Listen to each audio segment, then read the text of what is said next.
कभी न टूटे और उनके बीच जो भी दुविधाएं हैं वो जल्द खत्म हो जाए।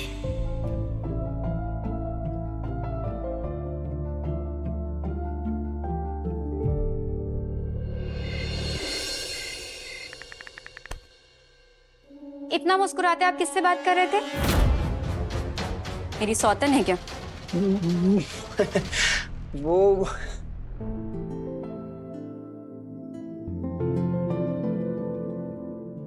मेरी जान, तुम्हारे अलावा इस दिल में कोई आ सकता है क्या? मैं तो वो कुंदन भाईजा की शादी की तैयारियां कर रहा था। तुम्हें तो पता ही है कि बाबा साहब ने सारी जिम्मेदारियां मुझे दे रखी है ना। तो मुझे तो काम करना पड़ेगा ना मेरी जान। हाँ? मेरी सौतन ना ये फोन है। 2 मिनट बैठिए ना, मुझे कुछ बात करनी है आपसे। बात? हाँ ठीक है, बात करते हैं। बताओ क्या बात करनी है? हाँ?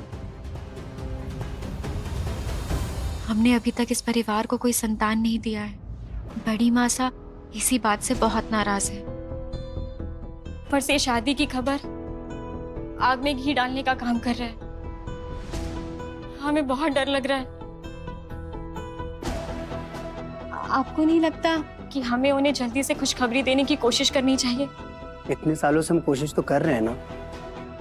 और हर चीज में हमारी मर्जी नहीं चलती है वेदिका।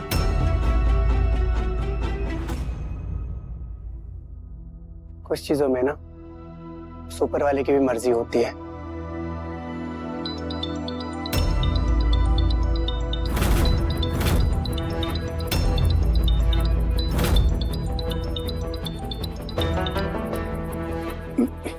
मेरे काम का है।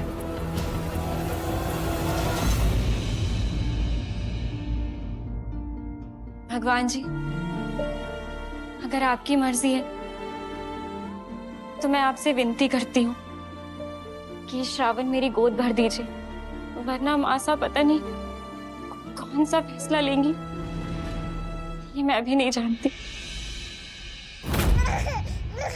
गन्नू बेटा शांत हो जाना, चुप हो जा, चुप। ऐसे नहीं रोते।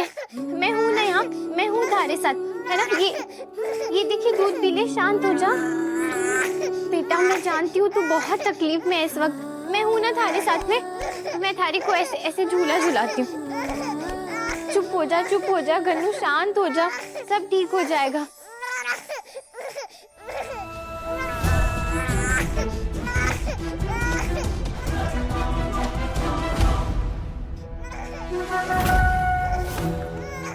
क्या है?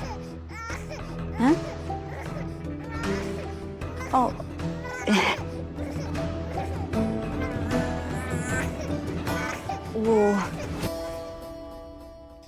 वो छोरा रो रहा है ना? समझ सकूं, आपके दिल की बात मैं अच्छे से समझ सकूं ठाकुराइन साहब। आपके कान पोते पोती की आवाज सुनने के लिए तरस रहे। मगर इस हवेली में कितना बड़ा अन्याय हो रहा है कि एक अनाथ और एक अनजान छोरी की आवाज ऐसे गूंज रही है और गूंज गूंज के हमारे दिलों के घाव को कुरेद कुरेद कर, चिल्ला चिल्ला कर बोल रही है कि अभी तक इस हवेली को उसका वारिस ना मिला। यही बात सोच सोच के आप परेशान हो रही हैं ना? आपका दुख, आपका दर्द, आपकी पीड़ा मैं अच्छे से जानूं। इसीलिए ये कान का टोपा लेकर आई हूँ ताकि आप इसे लगाकर आराम से सुकून से सो सकें। इसमें वो छोरे की रोने की आवाज भी ना आएगी, है ना? ये ले लीजिए। ये आप ये लीजिए। आपकी साड़ी के साथ ये कलर जा भी रहा है ना?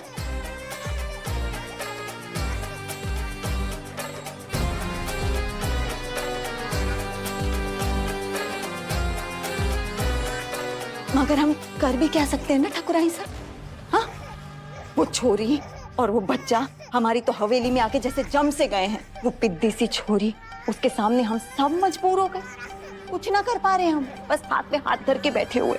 यहाँ तक कुंदन भाई साहब, उन्होंने भी आपको जवाब देने शुरू कर दिए। जो आपके सामने जुबान ना खोलता था वो बड़े बड़े भाषण सुना रहा है।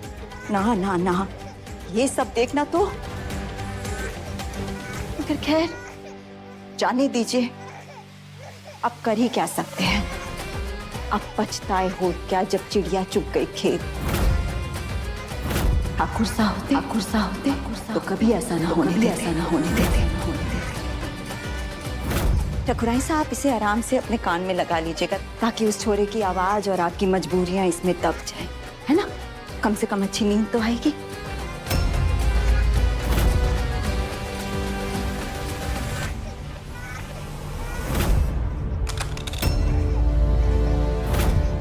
ठकुराइन साहब,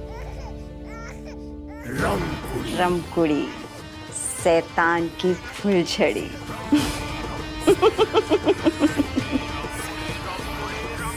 शांत हो जाना। देख, मैं थारी को ऐसे झूला झुलाती हूँ, तू बस रोना बंद कर दे। घेवर, गनू इतना रो रहा है। हाँ नानी सा। अरे घेवर, गनू का बुखार तो बढ़ता जा रहा है।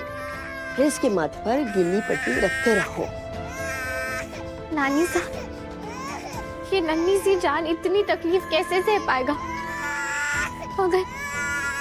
अगर इसको कुछ हो गया तो मैं जी नहीं पाऊंगी। अरे भाभी, शुभ शुभ बोल। गन्नू को कुछ ना होगा। माताजी महाराज पर भरोसा रख। क्या शोर मचा रखा है ये? अब इस हवेली में कोई सो भी नहीं सकता आराम से। नहीं चुप हो रहा है तुमसे तो हवेली से बाहर लेके जाओ इसे। अरे अंबिका, ये क्या बोल रही हो? बीमारी में बड़े भी दर्द सहन नहीं कर पाते, और ये बच्चा तो अभी 1 महीने का भी नहीं हुआ, और इसका बदन बुखार से तप रहा है, तकलीफ में है, तो रोएगा ही ना। तो मासा, ये हमारी समस्या नहीं है। अब नहीं चुप हो रहा है इससे तो घर के बाहर तो ले जा ही सकती है ना। बस करो अंबिका, ये क्या बोले जा रही हो? बच्चा तो ये है, लेकिन थारी बुद्धि बच्चों जैसी होती जा रही है। जाओ, जाकर कुंदन को नीचे भेजो। हमें लगता है कि बच्चे को अभी के अभी हॉस्पिटल लेकर जाना होगा। मासा, कुंदन अपने कमरे में सो रहा है, वो क्यों अपनी नींद खराब करेगा?